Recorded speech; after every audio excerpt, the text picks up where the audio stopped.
tôi đang có mặt party lớn nhất ngày hôm nay. Phải lồn em mày. Hết bà. Xịt hết rồi. Anh Tuyền xịt quả đấy à? Anh đang quay chúng mày thì xịt mất. Nên đảng của chúng ta ngày hôm nay. Anh ơi, anh quay một em thì đừng quay pháo hoa này, bắn tiết kiệm. Hôm nay sinh nhật anh bắn nữa mà. Không sao, đôn này. Hôm nay sinh nhật anh không bắn thì sao không sao.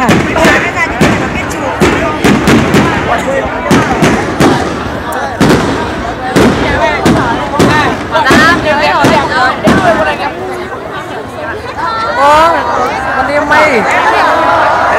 Có biến nổ phát nữa. Chưa, con yên tâm bình tĩnh. Hôm nay sinh nhật tao bắn 15 phút cơ mà, mọi người cứ bình tĩnh. Không, thì còn 10 phút nữa, yên tâm. Cứ bình tĩnh, tí sinh nhật tớ còn 10 phút nữa, bình tĩnh.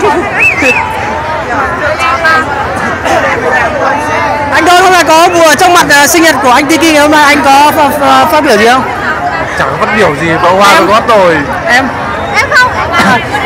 Vợ chồng nhà này hôm nay đến sinh nhật Tiki có buổi bắn pháo hoa, các bạn có Hôm nay có sinh nhật của bạn Tiki rất là vui.